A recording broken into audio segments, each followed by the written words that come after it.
नमस्कार। गणित जो हम लोग पढ़ते हैं स्कूल से लेकर यूनिवर्सिटी तक, उसमें कहीं भी प्रयोग नहीं आते हैं। तो इससे हम ये मानने लग जाते हैं कि गणित का प्रकृति से या समाज से संबंध नहीं है, जबकि ऐसा बिल्कुल नहीं है। हम शुरू करते हैं नेचर से। यूनिवर्स में जो भी प्रोसेसेस हो रहे हैं साइमल्टेनियस और टाइम के साथ, उन सब की कलेक्शन को नेचर कह सकते हैं। और साइंस इसका ऑपरेटिंग सिस्टम है। साइंटिस्ट जो हैं वो इस ऑपरेटिंग सिस्टम को डिकोड करते हैं और डिकोड करने के बाद टेक्नोलॉजी से इन प्रोसेसेस को कंट्रोल किया जाता है। अब साइंस ऑपरेटिंग सिस्टम है तो इसकी कोई प्रोग्रामिंग लैंग्वेज भी होगी। गणित वो प्रोग्रामिंग लैंग्वेज है। So mathematics is language of science या लैंग्वेज ऑफ नेचर। नेचर के हर प्रोसेस को एक्सप्रेस या एनालाइज करने के लिए एक मैथमेटिकल मॉडल चाहिए होता है। सो नेचर जो है वो मैथमेटिक्स की बुक है, ये गैलीलियो ने कहा है। अब प्रस्तुति पे आते हैं। मधुमक्खी बहुत सारा गणित जानती है। चार्ल्स डार्विन ने लिखा है कि मधुमक्खी का छत्ता इंजीनियरिंग का मास्टरपीस है। ये एक परफेक्ट एग्जाम्पल है लेबर और मटेरियल की बचत करने के लिए। मधुमक्खी के छत्ते में इकोनॉमी है और मैथमेटिक्स है। जहाँ हम मटेरियल और लेबर को मिनिमाइज करते हैं और स्टोरेज को मैक्सिमम करना होता है। लेबर मटेरियल को मिनिमाइज करना है तो हम शुरुआत करते हैं मैथमेटिकली कि हमें स्मॉलेस्ट बाउंड्री से सबसे बड़ा एरिया इनक्लोज करना है। ठीक है, या गिवन पैरामीटर या आपको रस्सी दे दी जाती है और कहा जाता है कि मैक्सिमम एरिया इनक्लोज करके दिखाओ। हम ये जानते हैं कि दो पॉइंट के बीच में मिनिमम लेंथ स्ट्रेट लाइन से होती है। तो ऐसी कोई भी बाउंड्री एरिया इनक्लोज करने के लिए स्ट्रेट लाइन से बनी होगी और क्लोज्ड बाउंड्री पॉलीगन बनाती है। सब सिंपलेस्ट पॉलीगन पे आते हैं रेक्टेंगल। पेरीमीटर फिक्स है, साइड हम ले सकते हैं। एरिया निकालेंगे, उसको मैक्सिमाइज करना है तो फर्स्ट ऑर्डर डेरिवेटिव 0 करना होगा। उससे क्या निकलता है? स्क्वायर। तो हम कह सकते हैं कि अगर रेक्टेंगल से एरिया इनक्लोज करना है तो मैक्सिमम एरिया स्क्वायर के केस में मिलेगा। अब आते हैं ट्रायंगल पे। पेरीमीटर फिक्स है, उसी तरह से एरिया का फार्मूला मालूम है। इसी तरह से पार्शियल डेरिवेटिव 0 करेंगे तो मिलेगी इक्विलेटरल ट्रायंगल। अगर ट्रायंगल से एरिया इनक्लोज करना है तो मैक्सिमम एरिया इक्विलेटरल ट्रायंगल से मिलेगा। अब जनरल पॉलीगन पे आते हैं। किसी भी पॉलीगन को हम स्पेसिफाई कर सकते हैं, कवर कर सकते हैं सेट ऑफ ट्रायंगल्स से। तो एक रिजल्ट है geometric mean less than equal to arithmetic mean, उसका इस्तेमाल करते हैं। उससे हम देखते हैं कि ट्रायंगल का एरिया बढ़ता है अगर साइडें सेम कर दी जाएं। ठीक है, और आइसोसेलेस ट्रायंगल के केस में हमें मैक्सिमम एरिया तब मिलता है जब जो अनइक्वल साइड है वो सेम हो। अब इसमें रिजल्ट मिलता है कि for a polygon with given parameter equal sides enclose more area. इस रिजल्ट को कंबाइन करते हैं हम एक और रिजल्ट से।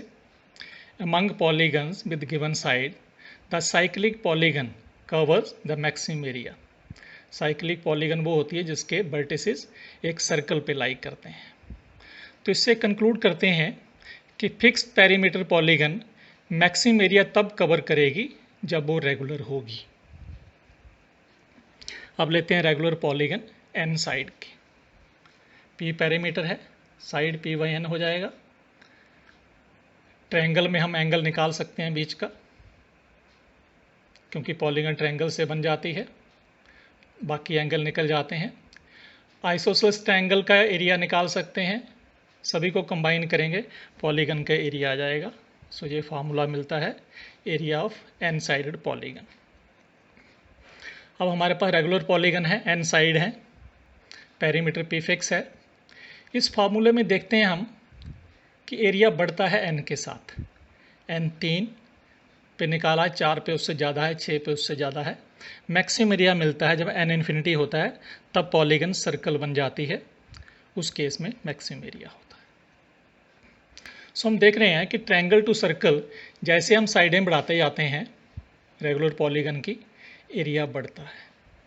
ठीक है, या हम ये कह सकते हैं कि अगर हमें एक एरिया को इनक्लोज करना है और बाउंड्री को छोटा रखना है to minimize material and labour, तो हमारे पास रेगुलर पॉलीगन का ऑप्शन मिलता है और साइड उसकी मैक्सिमम होनी चाहिए। अब मैक्सिमम साइड जो है वो इनफाइनाइट हो सकती हैं, तो दैट मीन्स सर्कल जो है वो मैक्सिमम एरिया इनक्लोज करता है फॉर गिवन पेरीमीटर।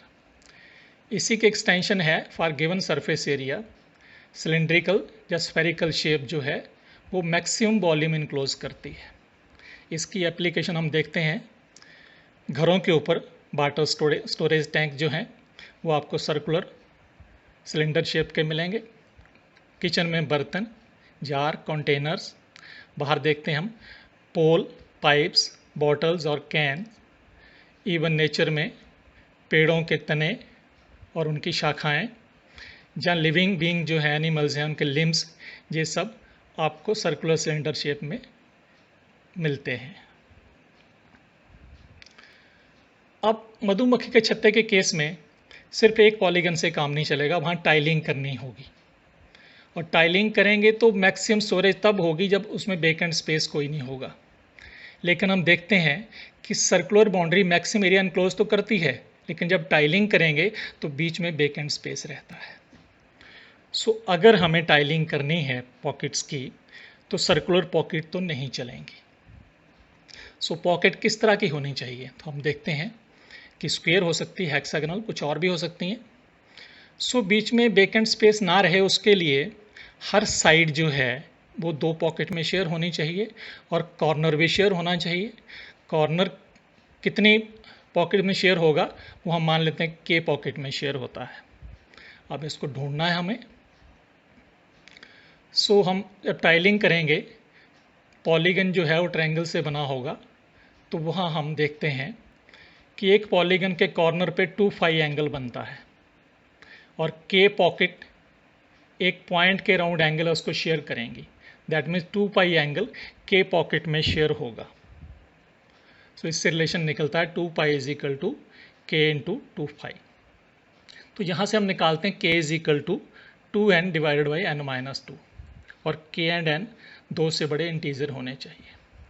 इस केस में सिर्फ 3 ही सोल्यूशन मिलते हैं हमें, n is equal to 3, 4 and 6, और उनके कॉरस्पॉन्डिंग K निकाल सकते हैं। सो n 3 के लिए K 6 निकलता है। So corner is shared by 6 equilateral triangles. इस तरह n 4 में K 4 है, n 6 में K 6 है। इसको ऐसे देखते हैं कि अगर हमें टाइलिंग करनी है पॉलीगन की और बीच में गैप भी ना हो, तो हमारे पास 3 ऑप्शन बचते हैं। पॉकेट या तो इक्विलेटरल ट्रायंगल होगी, या स्क्वायर होगा, या रेगुलर हेक्सागन। ये 3 ऑप्शन है। सो हमने क्या देखा कि मैक्सिमम स्टोरेज के लिए अगर वेकेंट स्पेस नहीं हो या ना हो, तो उस केस में पॉकेट की शेप आपकी ट्रायंगुलर, रेक्टेंगुलर, हेक्सागनल, ये रेगुलर होने चाहिए। और उससे पहले देखा था हमने कि अगर लेबर या मटेरियल को मिनिमाइज करना है तो पॉलीगन की साइड ज़्यादा से ज़्यादा होनी चाहिए। दोनों को कंबाइन करते हैं तो हमारे पास रिजल्ट आता है कि largest n out of 3, 4 and 6, that is 6। सो मधुमक्खी यही करती है कि अपनी पॉकेट जो है हनी कॉम्ब की, उसका डिज़ाइन जो है हेक्सागनल होता है ताकि मैक्सिमम स्टोरेज हो सके, polygon with higher number of side और बीच में गैप ना रहे। That means among triangle, square and hexagon. यहाँ से समाज के लिए एक मैसेज मिलता है कि अगर आपको कहीं टाइलिंग करनी है और उसमें लेबर और एडेसिव को या सीमेंट को बचाना है, तो हेक्सागनल टाइल से कारपेटिंग करिए किसी भी प्लेन सरफेस की। Thank you. आपके समय के लिए।